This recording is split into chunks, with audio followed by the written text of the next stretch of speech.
Share that screen.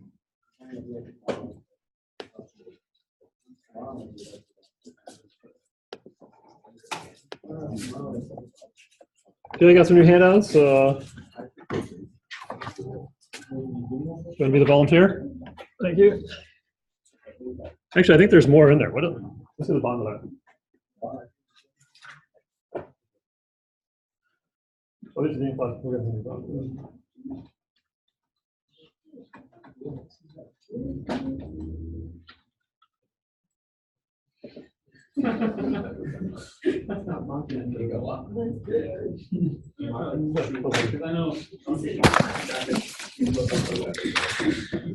Continuing with 3D vectors, today we are going to do the dot product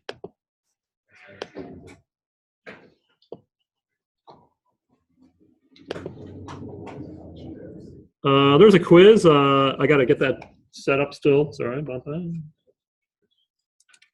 Not today.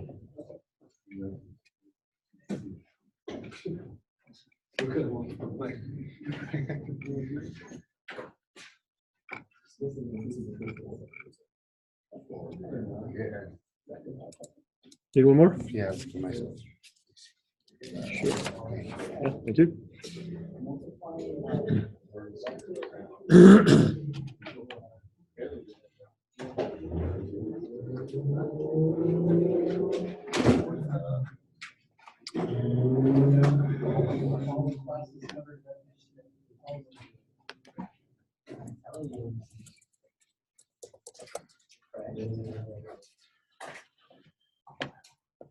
We're going to start with our position vector thing. This is a fairly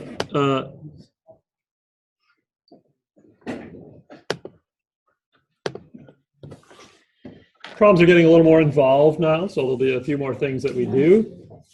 And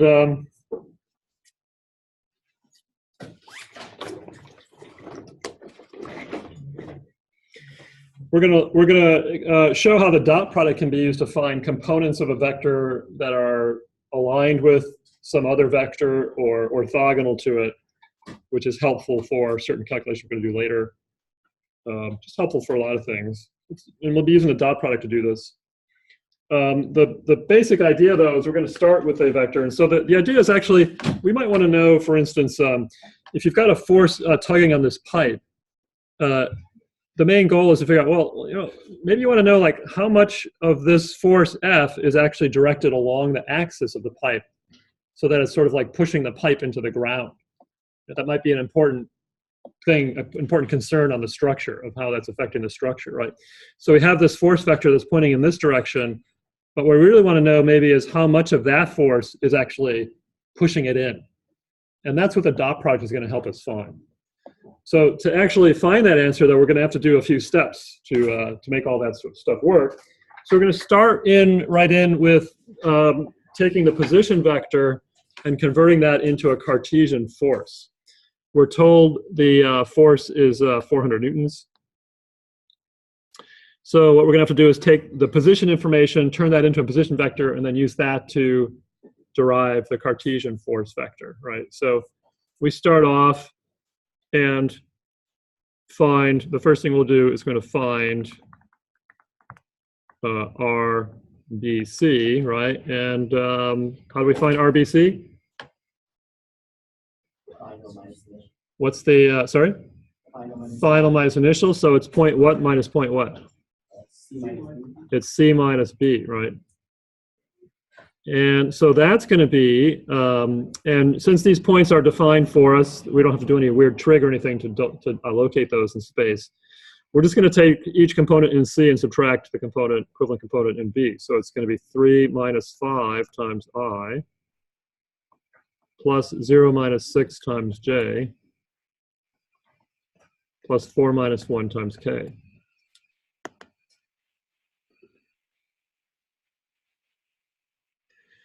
So the position vector RBC is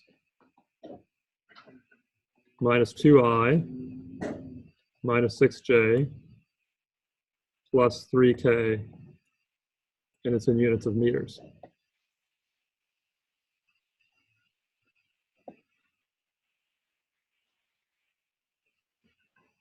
So in order to find the, well, part A is we want to derive the unit vector for f. In other words, that's u sub f. So how can we find u sub f?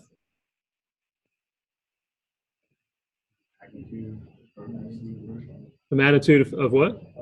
Of RBC. So we divide RBC by its magnitude, you're going to get a unit vector. And RBC happens to be pointing in the same direction as f, if they've clearly indicated on the drawing, right? So what we have to do is divide. So in other words, we can find UF, which is the same thing as UBC, because they're both pointing in the same direction, right? B and C is aligned with F. And that's going to equal RBC vector divided by RBC magnitude, right? So that's going to be minus 2I minus 6J plus 3K divided by the Pythagorean formula of the magnitude, right? So that's going to be minus 2, or 2 squared, plus 6 squared, plus 3 squared. That's 7, yep.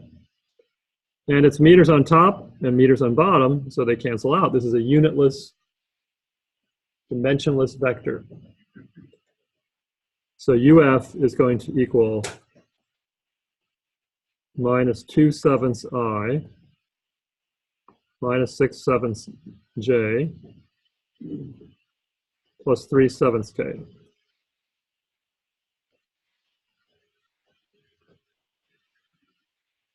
In B, we want to express F as a Cartesian vector, so we're going to just take F magnitude and multiply it by the unit vector in that direction. UF provides the direction, F provides the magnitude. So we take and combine those two, and we get 400 newtons times this unitless thing.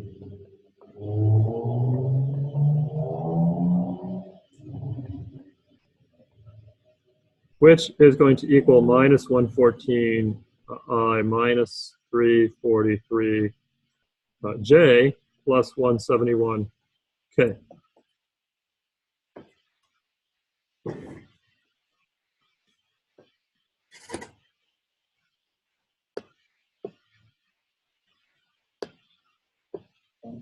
Yep. In the first part, you said that we're lucky because the force vector is in the same direction. Oops. Going down here. In the first part, we're lucky because the force vector is in the same direction as the rope, right? Yeah. What if it's not? How do we go about that? If it's not, then we're going to have to get more information. Yeah. What kind of? Well, like the diagrams, like the direction angles or the projection angles, you know, if the force is not aligned with some structure in the problem, then it will have to have labels indicating its direction. Yeah. Yeah. Or sometimes they'll just give you the Cartesian form of it on, you know, straight out. So the dot product is going to help us find how much of that force is aligned with the pipe, say, right? And you can also use a dot product to determine an angle between any two vectors. So it's a pretty useful tool to just working with 3D vectors. The dot product, as you know, is defined in using sort of trig with the formula. Which one of these formulas is going to give you the dot product? A, it's the product of the magnitudes and the cosine of the angle between them, right? So if theta is 90 degrees, the dot product is going to be what? 0, right? And the dot product results in a what kind of quantity? Scalar. Yeah, it doesn't have any direction. It's just a magnitude, right? There's no direction to it, so it's a scalar.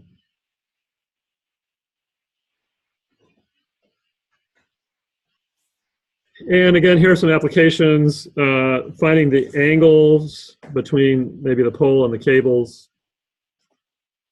Or, for instance, if you've got some force F1, you want to know, well, actually, you've got some force F, this force here.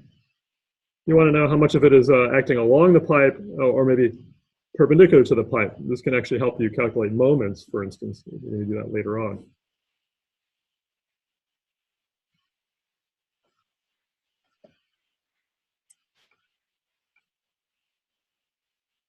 So again, the definition of the dot product is, again, with two vectors, A dot B is A times B times cosine of theta, the product of the magnitudes and the cosine of the angle. And theta is the smallest angle between the two vectors. It's got to always be in the range of 0 to 180, just like the direction angles that we worked with for 3D vectors. And the result is a scalar. It could be positive or negative, though. And the units are always going to be the product of the units of A and B vectors. So if they're position vectors, that could be like meters squared. If they're force vectors, it'll be like newtons squared. So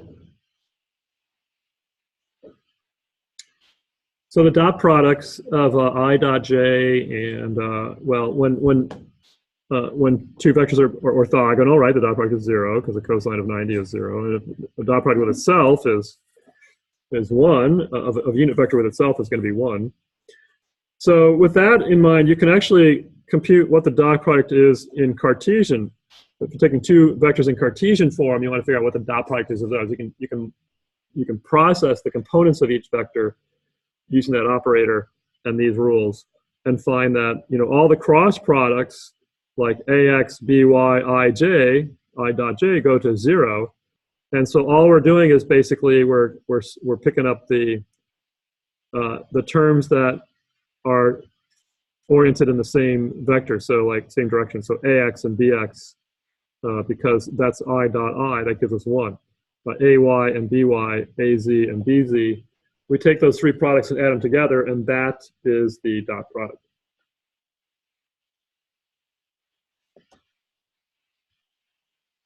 So that gives us a second way to compute the dot product, and knowing that gives us a way to find like the angle or the amount that's projected along a direction or whatever. So given these two vectors in Cartesian form, you can find, like, for instance, the angle between them by finding the dot product using the Cartesian formula, those Cartesian components. If you also find the magnitudes of these vectors, and then you can put those in the formula and just say, well, then, if A dot B is this, and it also equals the product of A, B cosine of theta, then you can solve for theta by taking the inverse cosine of A dot B over the product of the magnitudes. And again, theta has to be specified in the range of 0 to 180 for this to work right. Well, it will give us an answer in between 0 and 180. Question, Hassan? What's the dot product divided by the product of magnitudes? It's going to give you a vector. Does that give you a vector? The dot product divided by the product of the magnitudes, does that give you a vector? No, because remember, this is a what? Yeah. You're just getting a scalar. Scalar divided by a scalar.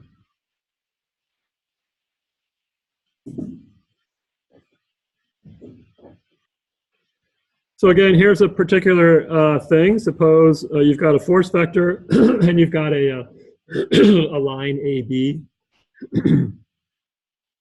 And you want to know how much of that force is oriented along that line. Well, the dot product can be really helpful for this. So, so in other words, suppose F is F. If you want to break up F into a parallel component and a perpendicular component, this becomes a vector sum. In other words, you want to sort of orient and solve components of F, resolve F into something that's acting along line AB and something that's parallel to AB. I'm saying perpendicular to AB. Then what we can do is we can find that the F parallel part, the magnitude is going to just be, if you know what this angle is, it's going to be the magnitude of F times the cosine of theta, right? That's just basic trig, right?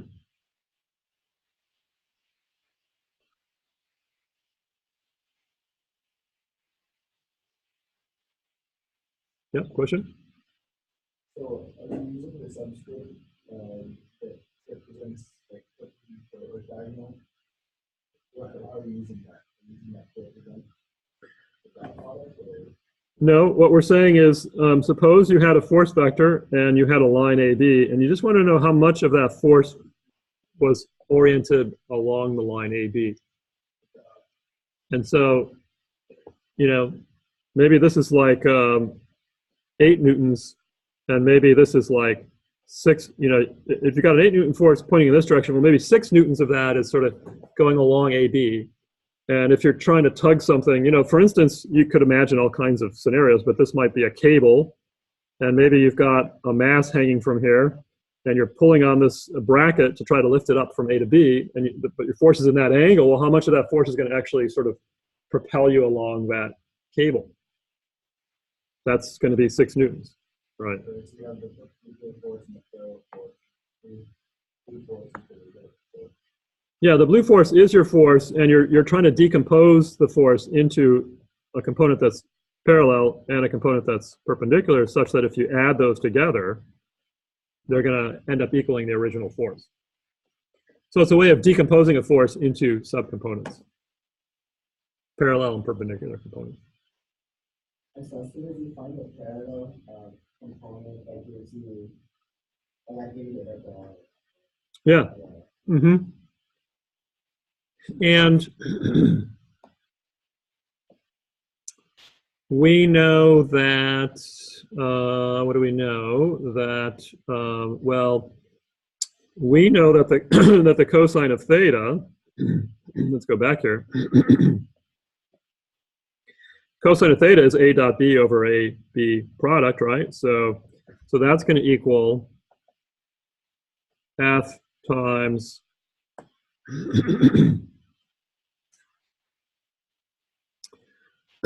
so suppose we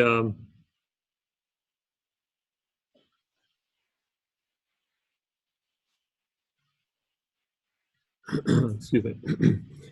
This actually, I think, so we're going to say this equals F dotted with UAB. No, this actually, let's see if that's, you can sort of see how that works. Well, UAB is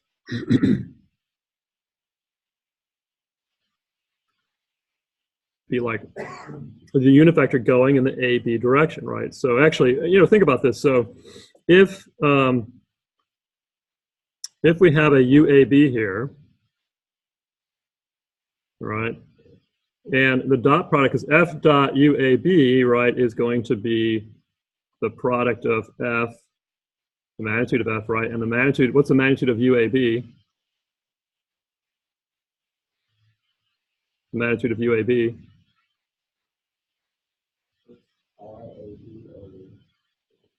Yeah, but what's the magnitude of UAB? 1, right?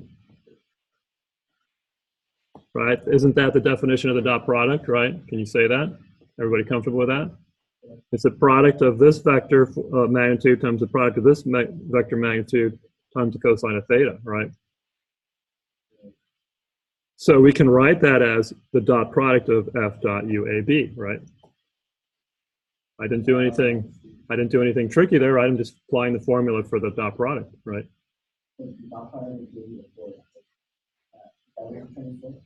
Well, what we're trying to find is this this parallel component of the force. So if we want to find that, the magnitude of that parallel component, we could take this force vector F and dot it with a unit vector that's going in the same direction as AB. That's what I'm saying.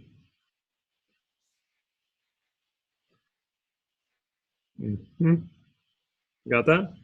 This stuff is kind of tricky, you know, and if I go fast, you're going to be like, oh, I don't get it. But it isn't that hard, right? We're just taking the definition of the dot product. And so what we're saying is you could just take then the Cartesian components. So you take and multiply the x component of f times the x component of UAB. And add the y component of f times the y component of UAB. And add the z component of f and the z component of UAB. The product of those three things, the dot product, gives you a scalar magnitude, right? It's not a vector.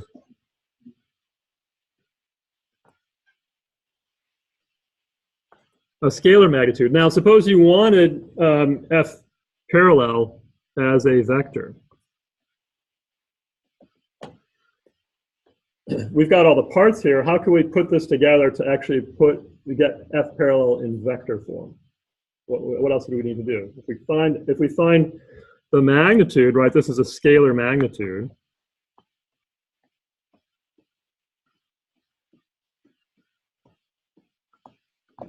And now we want a vector.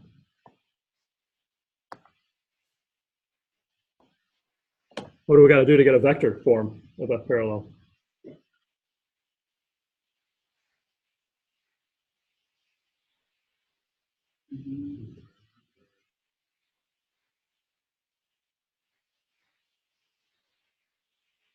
Yeah, man. Just multiply it by the unit vector. Multiply by that unit vector. Which one? UAB, right? Yeah. Yeah, because that's the direction of f parallel, right? You've already got the direction of f parallel as UAB, right? You just need to multiply by the magnitude, and then you're going to get the actual vector form, right? You take f parallel, multiply it times UAB.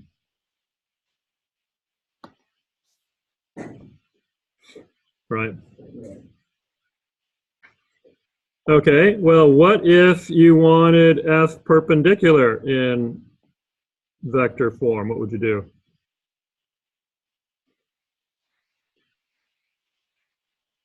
There's an easy way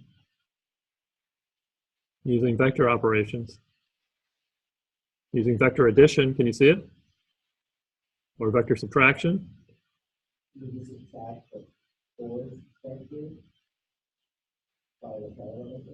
Yeah, I mean, if this equation holds, right, and you want to know what f perpendicular is, what's f perpendicular? If you just algebraically move that stuff around, what's f perpendicular?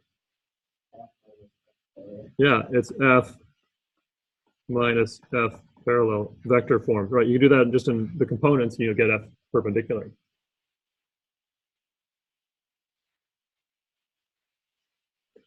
What's the magnitude of f perpendicular?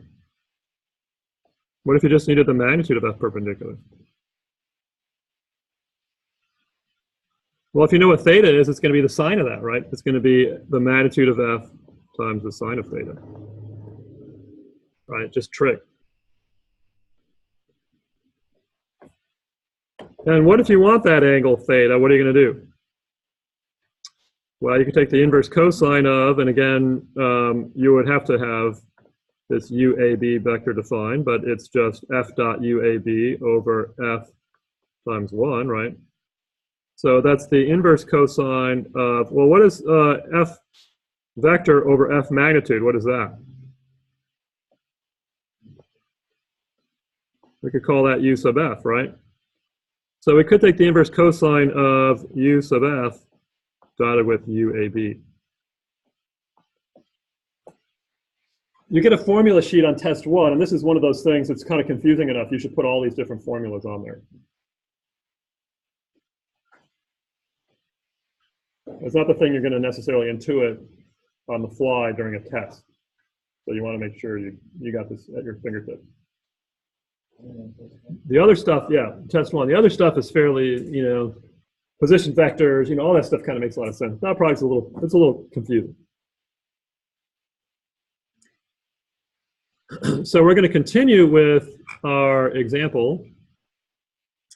And, oh, there's a UAB.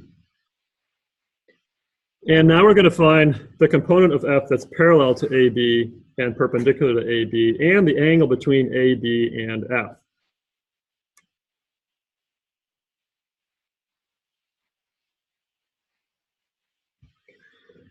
Okay, so what we're going to do is we're going to say, all right, well, if we've got this pipe AB, then certainly we would be able to come up with a unit vector in the direction of that pipe, right? We know the geometry, the location of that pipe in space, so we can come up with UAB.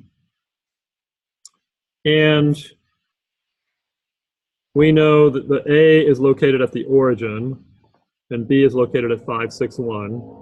And so F parallel, the magnitude, is going to equal the dot product of the Cartesian force with the unit vector along the AB direction.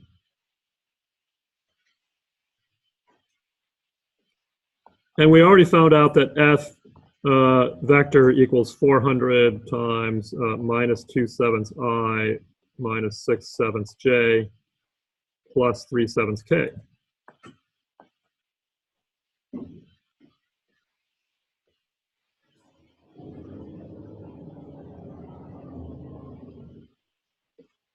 In newtons. And we can also then find the unit vector UAB. And this is so, it gets pretty routine, especially since, point A is the origin. It's just B minus A, which is the origin. So it's just B, whatever point B is the direction vector, right? So it's going to be just 5I plus 6J plus K, or 1K if you like, over the square root of 5 squared plus 6 squared plus 1.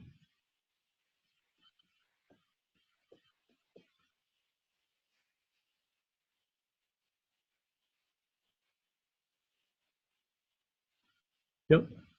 Why would it be the point B on top? Well, because it's basically B minus the origin, right? Yeah.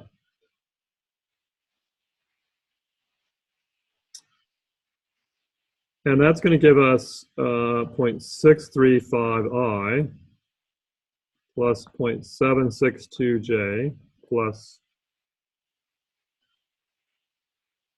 0.127K.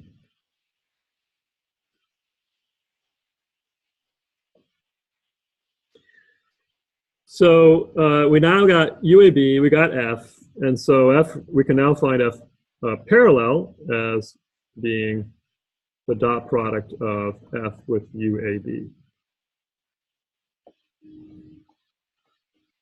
So that's 400 newtons.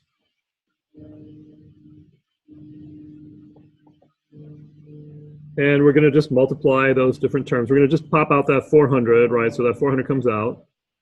And then we're going to just take and multiply the 0.635 times the minus 2/7. those those terms that are co-aligned.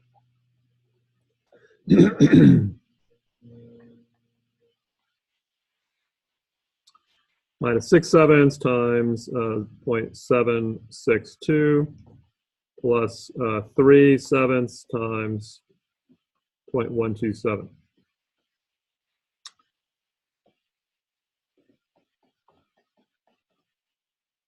So F parallel, and it turns out if you do all the math, it's going to be something like minus 312 newtons.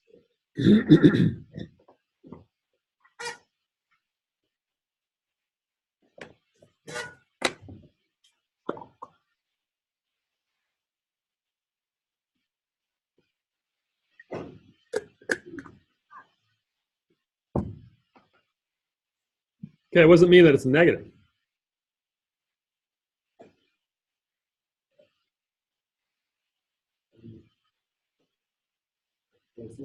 It's pointing towards the origin. It's pointing in the opposite sense of UAB. That's what that negative means, right? So this minus sign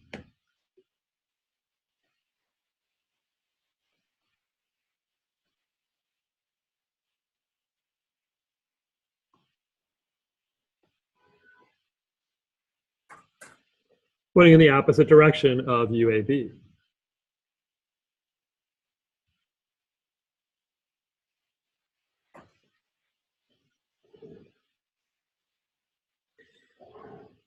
Now, it didn't really mention whether, well, it said the component of f, and so that kind of implies vector. I didn't really want that to happen. Let's see here. Kind of implies vector.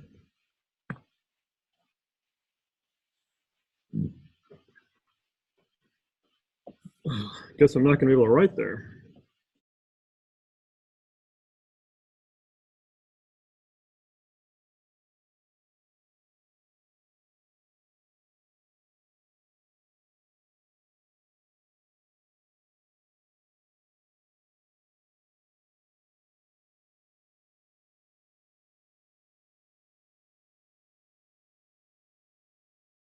Thank you. That's very important. Save the video. You saved the, the video recording. Thank you. Oh, where is it? I appreciate that. Not always paying attention to this thing. But so if you want to get the vector form, of course, what we're going to have to find is the f parallel in vector form is going to be that scalar magnitude we just discovered times UAB, right? So that's going to be just taking UAB and multiplying it times minus 312.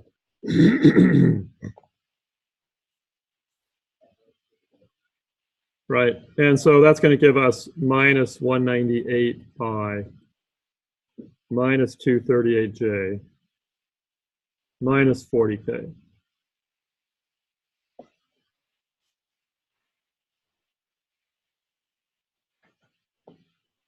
So that's in Cartesian form, and that vector is pointing towards the origin.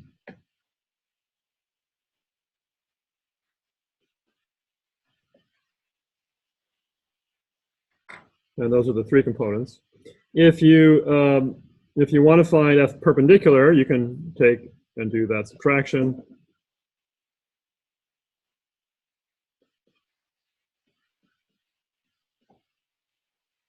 F minus f parallel.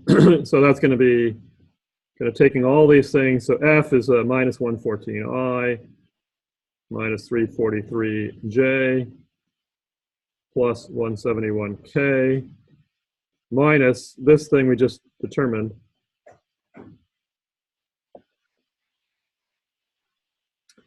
So that'll give us 84i minus 105j plus 211k newtons.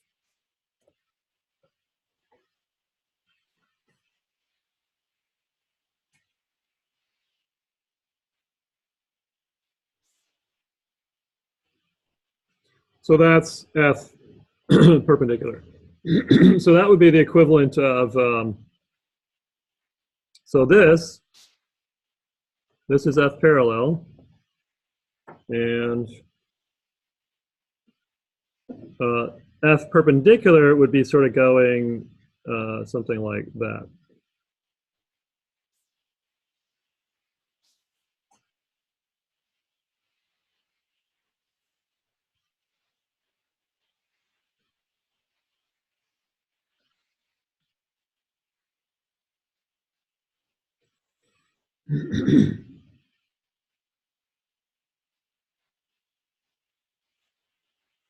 Okay, well, what about theta? So theta is going to be, again, now that we have UF, well, do we have UF? We don't have UF just yet. We've got UAB, though, and we have F. So if we take the inverse cosine of the dot product of UF and UAB, then all we got to do is find what UF is. Well, that's just the inverse cosine of F dotted with UAB over the magnitude of F, right? So that's going to be, and we already know, we already know what the dot product is of F with UAB. That's basically F parallel magnitude, which we found was minus 312. So that's going to equal the inverse cosine of minus 312 over 400 newtons, which is going to equal 141 degrees.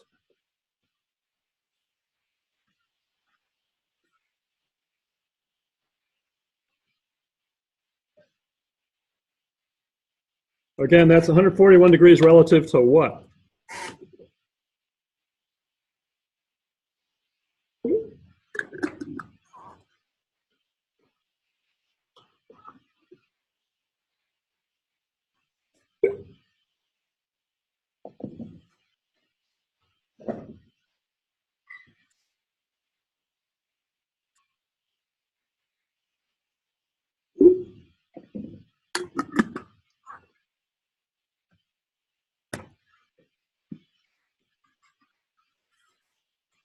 $141 degrees relative to what?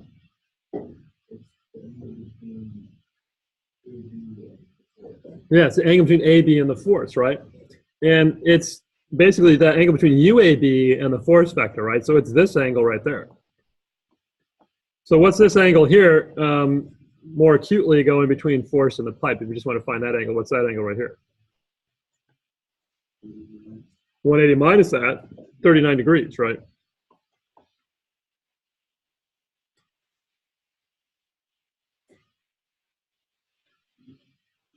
So you have to have some sense of where your reference is, or which UAB is one of the vectors, F is the other vector, and the angle between those is 141, meaning F parallel is kind of pointing in the opposite direction of UAB.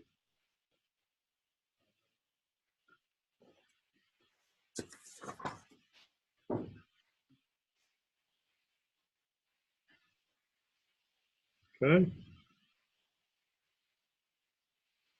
Well, on the other page, we have another force, and we're asked to find the angle between the force vector and the pole and the magnitude of the projection of the force along the pole. So this is just finding theta, and the magnitude is, it makes it easier. That's just F parallel.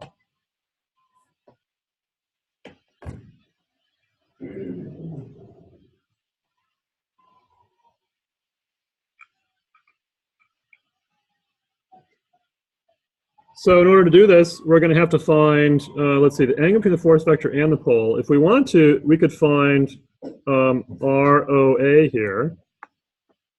We could find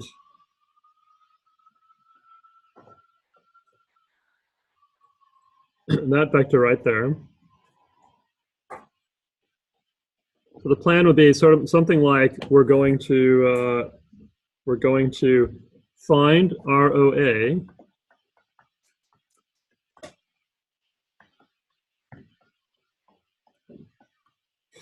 We already got F in Cartesian form, which is handy, right? So the formula for theta is going to be the inverse cosine of the dot product of F with ROA as vectors divided by the product of the magnitudes, right? The product of magnitude of F and the magnitude of R.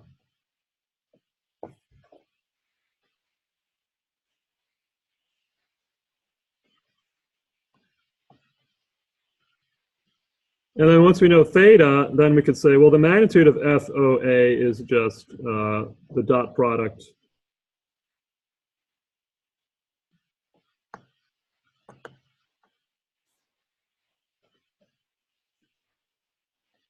F dotted with ROA.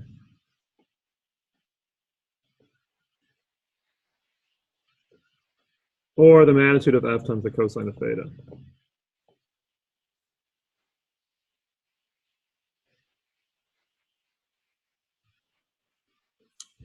Right? A lot of formulas. Is this making sense, pretty much, hopefully? So we can find ROA.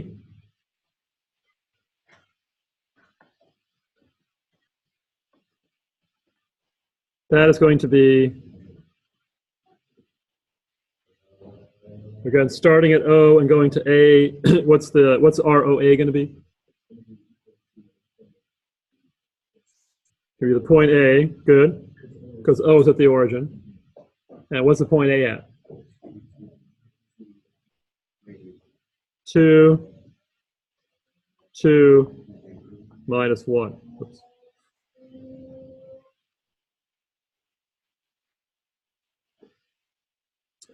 So ROA magnitude is going to be the square root of 2 squared plus 2 squared plus 1, yep. That's what it looks like. The y component is at 2. It looks like the y component is at 1. You think? So you think the y component's at 1, but if you look at this, this is a square here, right? Yeah. What's the length of this side? 2. Yep, and aren't these all right angles? Yeah. So, and what's the length of this side? 2. So doesn't this length here have to be the same as this length if these are all right angles? Yeah. So it's like, Really? Yeah, I think it looks the same to me. I mean, if this distance here is clearly like half of this distance, don't you think? And that's labeled as 1. So this distance here is the y component. And to me, it looks more like this than it does like that. There's going to be a lot of that geometrical interpretation though when you do these things. That's a really important part of the problem. Yeah, visualizing and interpreting these things properly. oh, no, I was looking at it wrong. I was looking at the 2 coming off of the y-axis, and I thought that was it. No, In that case, that would be. this here is what you want. This is ROA sub y. Yeah, I think that was it. Good. And the magnitude of that is going to be 3. So F is given to us as 2i plus 4j plus 10k kilonewtons.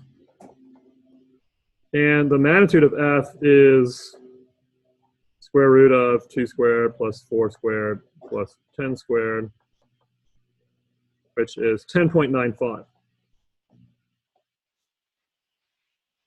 So we can find the dot product pretty easily.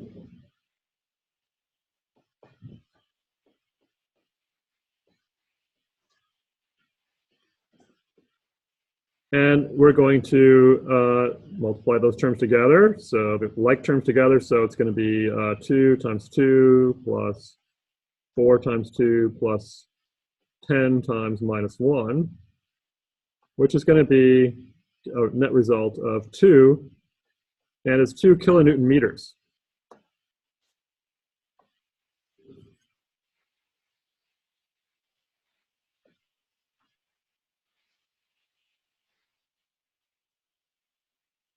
And that is FOA, or F parallel to OA.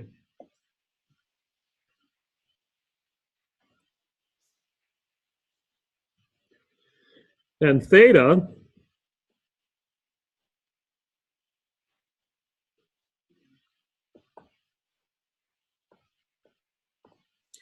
is the inverse cosine, I wish it wouldn't do that, is the inverse cosine of the dot product of F with ROA, right? That's what we just found. Okay, so that's 2, right? That's that number right there. You with me on that? That's 2 divided by the product of the magnitudes, right? And the product of the magnitudes is going to be 10.95 times 3. Oops. Let's put the 3 in those parentheses. So that's going to give us 86.5 degrees.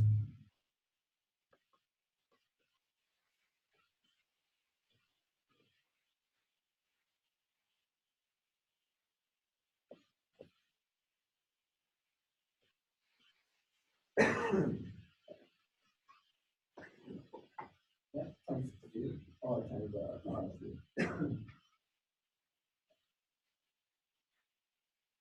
Oh, actually, that wasn't F parallel. Sorry about that. That's not FOA. That's F dot ROA. Oops, scratch this out. I made a mistake. Hate that. We found F dot ROA. Now, the F parallel part is going to be F dot UOA, right? We got to do FOA as F dot UOA. And I think I'm out of room here. Let me see. Oh, no, I got space here. Good.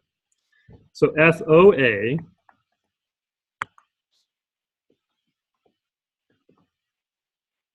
is going to be the dot product of F with UOA. Did I lose you guys? Guys with me so far? Or FOA is going to be the magnitude F times the cosine of theta. We already found theta, right? So it's going to be the magnitude of F was 10.95 times the cosine of 86.51 is going to be 0.667 kilonewtons.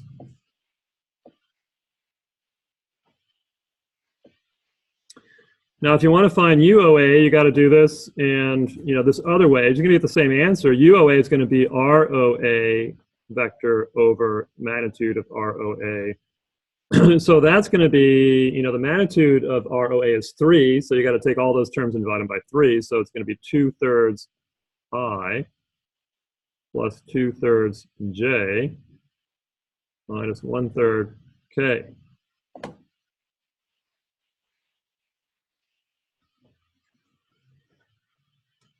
Then you can multiply each of those guys by the F components. So it's going to be 2 times 2/3 plus 4 times 2/3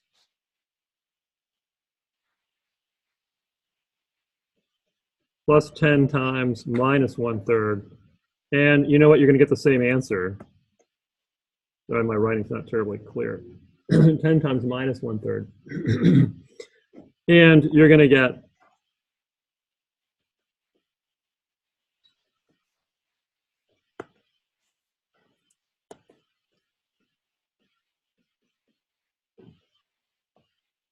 the same answer either way. Question? So we write FOA is that the magnitude FOA, there's no arrow on top? Yep, that's right. Unless I forget to put the arrow, but yeah, when you don't have an arrow on top, that means it's a magnitude.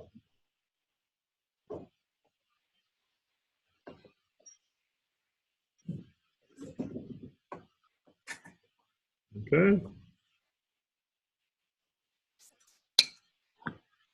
Got time for some quiz questions. You guys ready? Is it ready?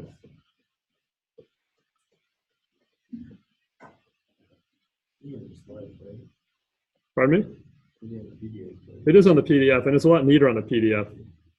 I cannot write as well when I'm in lecture, and for some reason the thing just flips all over the place and it makes all these jagged lines. I don't know why it does that. That doesn't help.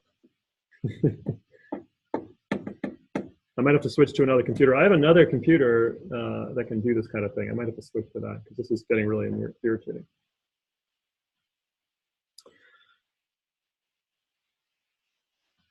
Any questions from a conceptual nature about what we just did? Just applying those same formulas again. It's a little bit of noodling around to kind of get that. Yep. When you solve for the vector F dotted with ROA. Yep. What's the units again? Kilonewton meters. Oh, meters. The product of the units of each one of those. Yep. So what's that? What is F dot ROA physically?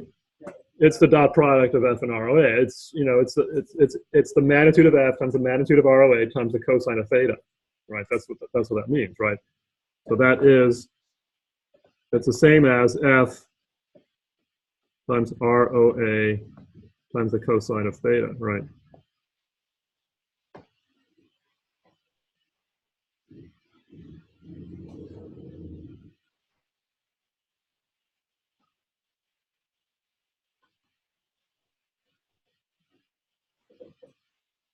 And that's how we can find theta, by dividing it by the product of the magnitudes inverse cosine will give you theta. All right, concept quiz. If a dot product of two non-zero vectors is 0, then the two vectors must be what to each other?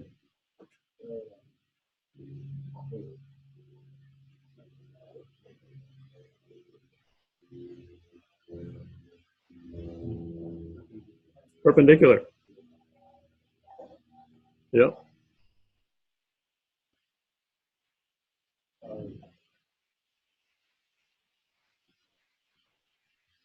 If a dot product of two non-zero vectors equals -1, then the vectors must be what? A, right? Or B? Good. There's a third problem here, in case you're interested. Don't have time for it, but again, the angle, we're supposed to find the angle between the force vector and the pole, and the magnitude of the projection of the force along the pole, like that, or whatever. Same old deal. You can do that again. The answers are on the PDF. And attention quiz. The dot product can be used to find all the following except.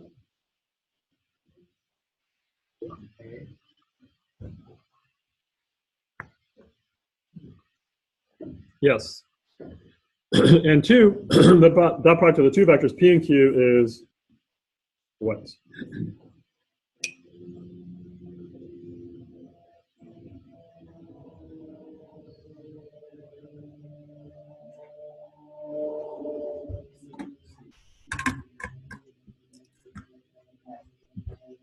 F? What? C, right? 12 meters squared. Cool, thank you.